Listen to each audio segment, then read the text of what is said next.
message. I always have to follow her, and it's horrible. I don't want to go after her like before. Okay, start the time. My name is Brandy Edelin. I also have 6 children, so we have that in common. Most of my kids are grown and out of the house, married, in the military. One's a police officer, a couple of businesses. We have one left. He's at Chopticon, so my vested interest is my son. I am worried about the curriculum. We have 3 young grandsons, but I'm also worried for them because they will be, 2 of them will be zoned for St. Mary's County Public Schools. I am a small business owner too. I have a wedding business, very seasonal, and this is wedding season, so it's very busy for me. I have a master's in human services and a bachelor's in psychology. My master's means that I specialize in improving communities, improving populations.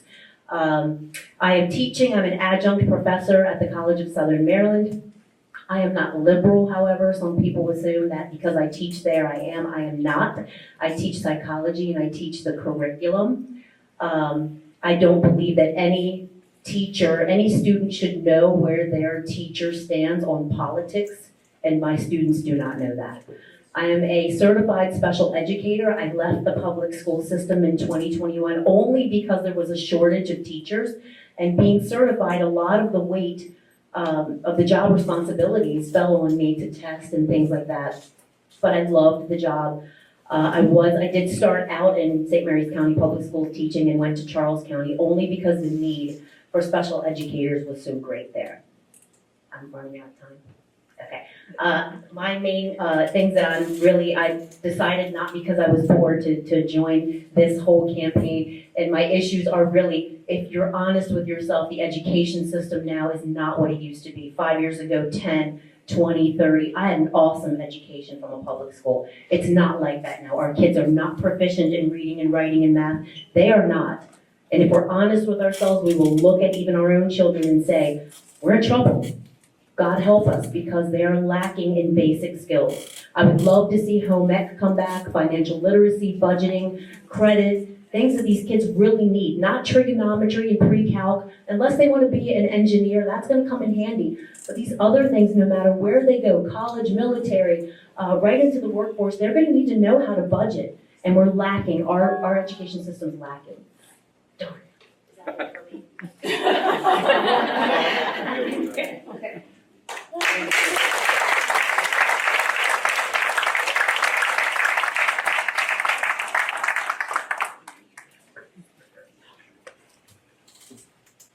Good evening. If I haven't had a chance to introduce myself personally to you yet, my name is Josh Guy. I'm a candidate for school board at large here in St. Mary's County. I got to tell you, it's good to be back at Faith Bible Church. When I was a little younger, I attended Sunday school here regularly. I now go to Real Life Church in Mechanicsville. A little bit about myself when it comes to St. Mary's County Public Schools. I'm proud to say I was educated in St. Mary's County Public Schools. I attended Mechanicsville Elementary, Margaret Middle School. I graduated from Chopticon High School. I spent my 8th grade year at King's Christian Academy. After high school, I attended the College of Southern Maryland. I became a substitute teacher for St. Mary's County Public Schools. Loved every minute of it. Worked in White Marsh Elementary all the way down to Carver Elementary in Lexington Park. Last year, I was selected to be the treasurer of the Republican Central Committee. And the reason I'm running for school board is because I think we need a more recent perspective on the issues that are facing us. So my number one issue is safety and security. Look, parents, when you send your child off to school each and every morning, you expect they're going to ride back home okay. But the truth is, we witness a rise in violence, a rise in violent fights. It's getting out of hand. So tonight I'm hoping to lay out my plan for safety and security. Next is parents. Call me old-fashioned, but I believe in listening to parents. That's why I support having regular meetings with our PTAs, our PTOs, so I can hear directly from parents. If I'm elected to the school board, I plan on having listening sessions throughout the county so I can hear directly from you. And lastly is budget. Look, the Maryland General Assembly loves to mandate for things for the counties to do. And one of the biggest things is the Maryland Blueprint. So my job, I feel, on the school board is to respect the taxpayer. So I'll lay out tonight what I'm planning to cut. So thank you all for having me. I look forward to your questions, and God bless.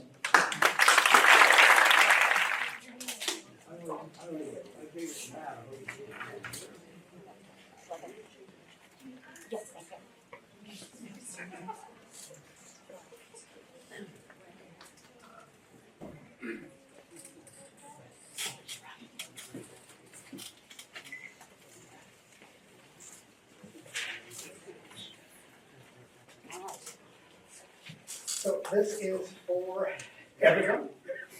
And actually, I'm wrong. This is for St. Mary's. Sponsored by Albert. You are invited.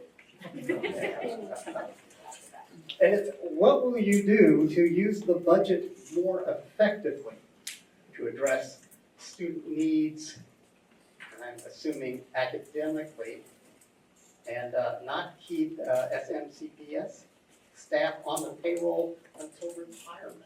That's the question to you. So schools, not developing better communities, not developing businesses, but to schools. And I think this question is, what do they have to show for it? To you, Randy. Okay. So the more we tend to spend on education, do you all realize the worse the education gets? Okay, but we're giving more. And to be honest with you, I've done a lot of talking to people in the community in the past few months because I'm not a politician. I'm not. I'm a teacher. I'm an educator. That's all I've ever wanted to do. The bottom line is it doesn't matter what age group you ask. If you ask them, do you think the education system is good? No one says yes, even the students. So I don't think that investing more money, does anything but make it worse. I met with Scott Smith, the superintendent, and I said, where would you make budget cuts? And I asked him 3 times, and I wanted to really narrow him down. And he said, honestly, I'd start with central office. No superintendent needs to make $280,000 per year. That's just my opinion. I think it could be better spent in other ways. Another thing that I also think is I think we're spending way too much on technology. Some people may disagree with me, but again, if you ask students, would you rather use paper and pencil? 9 times out of 10, they're going to say yes. Well, when we look at the budget, it's important to look at it over a 4 or 5 year period because that's where you see where your money's going. And the truth of the matter is, the 2 things that have gone up the most are plant operational costs, your maintenance, your utilities. Those have skyrocketed 40% over the last couple of years. So where would I look to save money? I'd start there. That means that your appliances, your laptop carts, your microwaves, your lights should be turned off when not in use. In addition, when we do contracts for maintenance services, we need to ensure that we're getting the best bang for the buck. These are your dollars at work. And then next, this question mentioned the payroll. Our fixed expenses, our retirement, our healthcare costs have skyrocketed from $56 million in 2020 to $77 million in 2025. So I'm not advocating cutting anybody's retirement or anybody's health care, but here's what I'll say. This year we partnered with a primary care provider to try to cut down on emergency room visits from our teachers. I would look to expand that program to more private primary care providers to try to save more on health care costs that have skyrocketed the last couple of years. Parents, now keep in mind that it's not just what the school says is being taught, it's the evidence of what's being taught. Brady, you look like you're the first one. I just don't want to follow. Okay, you got it. I agree there, yeah. So SMCPS likes to say that every parent has access. You can look at curriculum online. And I know I did do that for some of my own children when it came to their health curriculum. I did look at it. At that time, I had to go into the school and actually view it. But my view on curriculum is I personally began teaching in this county, and I didn't, and luckily the schools that I was at, I didn't really see anything that was disturbing to me. Now, I was a special educator, so I was accompanying my students to their core classes, but as far as being transparent, we need parental involvement. And nothing changes when you're dissatisfied unless you have a group of people. And we've seen that over time. Any movement, anything that's been changed, it's usually because of a large group. And parents are not as involved. They're just not as involved as they should be. And I hate to blame parents, but sometimes you just have to say exactly where it comes from. If you want schools to be more transparent, you have to demand that they are. There's only so much teachers can do, because a lot of us, trust me, a lot of us in the public school system when I was teaching, we knew that the curriculum in certain, I'm going to Charles. I left here and went to Charles, I'm gonna talk about that. We knew that there were some things that were lacking in the curriculum, some things that probably shouldn't be discussed. But they're listening to parents. So parents, if you want transparency, it's something you're going to have to get involved in. You're gonna have to have numbers, and they will listen, and everything will become more transparent. But right now, we're lacking in parental involvement. Look, I'm just gonna say, I believe in transparency. And when I talk to parents here in St. Mary's County, they have reasonable concerns about curriculum, about health curriculum, and things like that. And last year, the Maryland General Assembly tried to strip parental opt-outs from the sex education and health curriculum. I think that was a wrong move. I'm glad that the Senate stopped it. I believe that parents do have a right to opt out of the sexual and health curriculum. But let me tell you, I've talked to a lot of parents, and they're having trouble navigating the SMCPS website. So what I propose is having a one-stop shop on the SMCPS website where parents can access curriculum. They can access information on how to sign up for an opt-out. They can access information about joining their PTA and their PTO, or they can access information about volunteer opportunities. If we're serious about getting parents involved, we have to make it easier for them to get involved. Extending the requirement for teachers and administrators in our public schools to sign a pledge to keep parents uninformed about gender transitioning of a student at school without parental knowledge. So I also agree with everyone else. I think it definitely needs to be rescinded. I'm coming at this, I want to talk to you all from a parent's point of view and also an educator.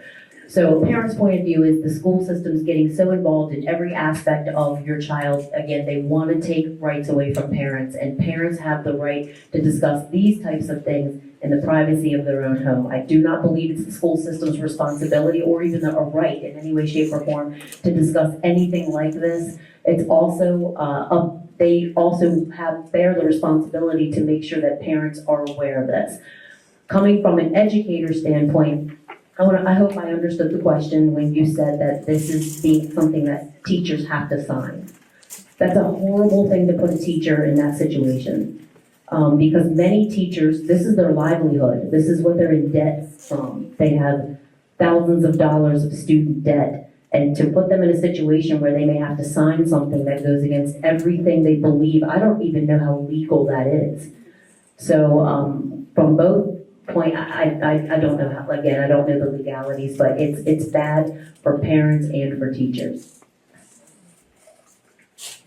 So let me tell you a little story, okay?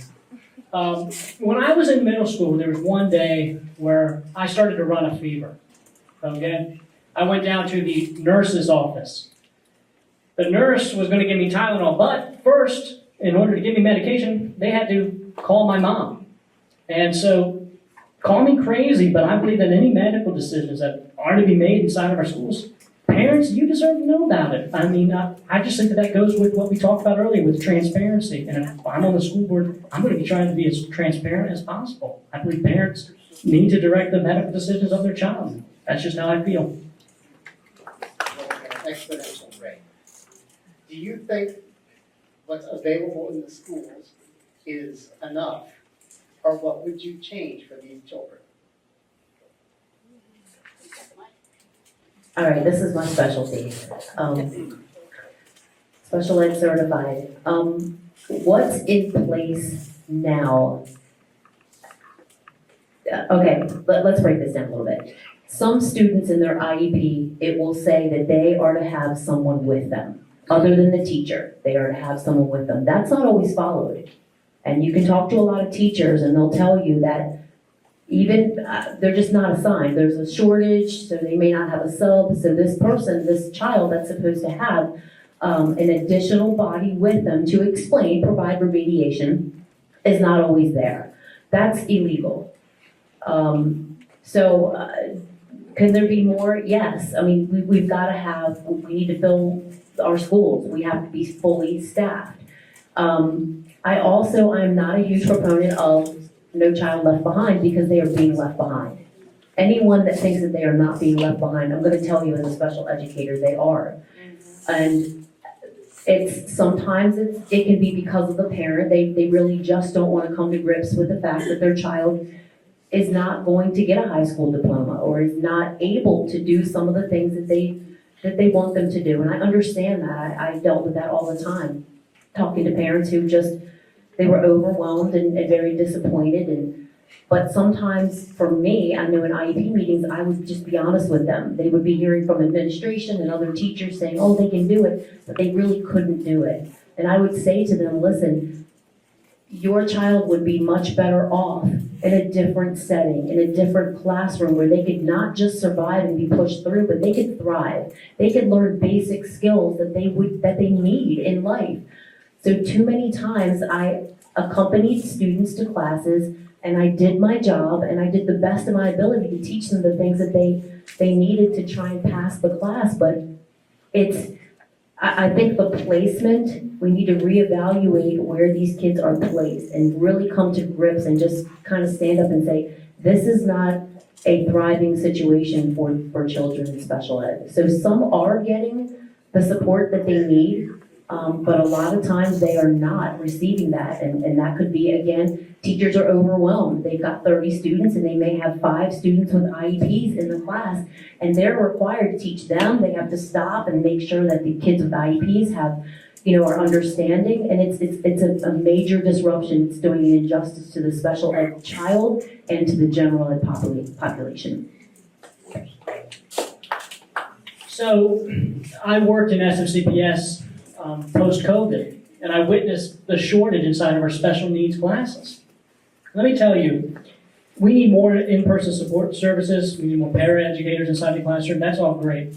But something else that I'd like to do, and I'm hoping we can do it, is we've got the University of Maryland system down here in California, getting ready to pop up. Hopefully I'll be able to partner there and maybe we can get a special education program started so that we can get teachers that are interested in it so that they can join, learn, and then that way we can recruit right here in St. Mary's County special educators, because we are, sadly, we don't have enough.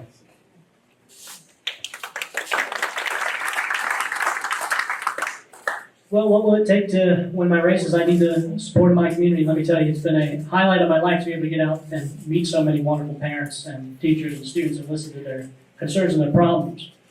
My number one issue is safety and security. Let me tell you why. If I told you that we had 500 suspensions at Spring Ridge Middle School last year, would you say that we have a behavioral problem in St. Mary's County Public Schools? Overwhelmingly, those suspensions were for violent fights. And it's of my opinion that if you repeatedly get into violent fights, if you repeatedly put other students and staff at risk of injury, you should not be returned back to the classroom. That's why I support alternative education programs for these students that are repeatedly getting into violent fights. In addition to that, I would like to limit the amount of discrepancies when it comes to our discipline guidelines. At some schools, if you get into a violent fight, you're suspended for 3 days. At another school, you may be suspended for 7. I think we need more uniform guidelines when we're disciplining these children. So yeah.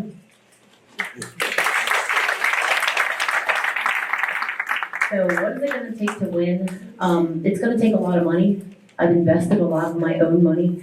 Probably a big mistake. A lot of people running, they try to fundraise, and I did that once, but I honestly, and I know I shouldn't feel this way, but I feel bad if I were to lose the people that invested money in me. So my husband and I are self-funding the bulk of the campaign.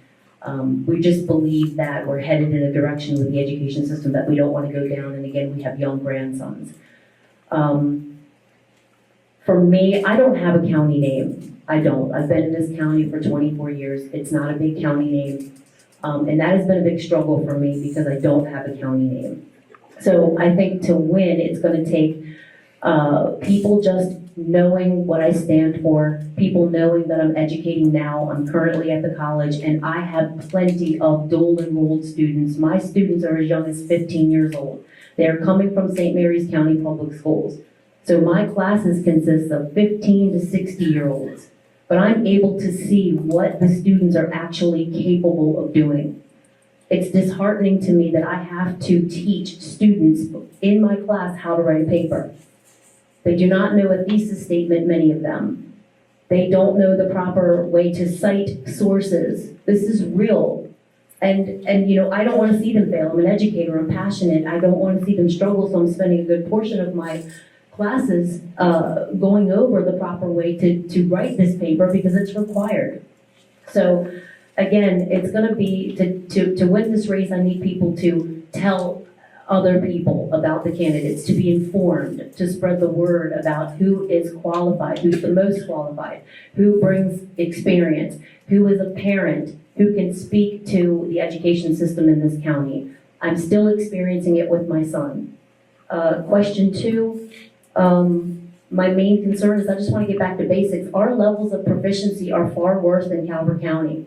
The Maryland report card, and I printed it off, if you combine all of our schools, we are in the 30% proficient in math. That's all the schools combined, 30% proficient. That's unacceptable. We did not meet our annual target.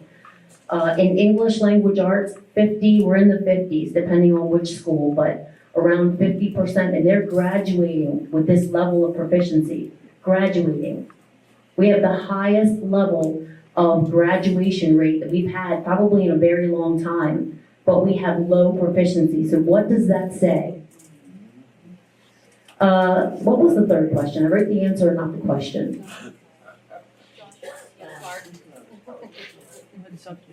How would you go about making the necessary changes if elected? Honestly, the board should be a working unit. Not one person can make a change. The board has to be, 3 members of the board have to be in agreement. So for me, it's imperative that our board is running efficiently. Nothing is going to change with just one person being elected. It's not running efficiently. I've been to meetings, Board of Ed meetings, and to be honest with you, the superintendent runs the show. If you've never seen one, I'm telling you, he just takes over and it's all his, whatever he wants to talk about. There's a lot of handshaking and photo ops, but there's not a lot getting accomplished. Subjects changed if elected. I want to bring financial literacy back. I want it to be a requirement to graduate. I don't want it to be an option. Right now it's an elective with a certain amount of classes before it fills. It should be a graduation requirement. And I don't want to, to say to kids, hey, I'm adding this additional thing for you to graduate. It's funny, leave here tonight and ask some high schoolers, would you want to take financial literacy? Most of them say yes, once you tell them what it is. So I was at the gym the other day, real quick, and then I'll end this. I was at the gym the other day, and I was just walking up to some of my son's friends. They're all seniors. And I said, let me ask you a question. This was unrehearsed. What would you, knowing now that you're seniors, what would you have liked to have learned in school? And one of them said, well, I would have liked to learn how to do my taxes. I said, okay. A couple others said, what credit is. And I asked them, do you know what a credit card is used for? And one of them said, to pay your rent. To pay your rent. Another one asked me, when I asked the question, do you know what a credit card is used for? And they said, is that like a debit card? So the response is, kids want to learn. They might come home and tell you, oh, I don't like school. They want to learn, and they're not learning. And I want to, more than anything else, I believe everything we've all discussed is very important, but we are graduating students that are not able to live on their own without their parents helping them along the way with basic skills that they should know no matter where they go. They are just surviving, they are not thriving. Thank you.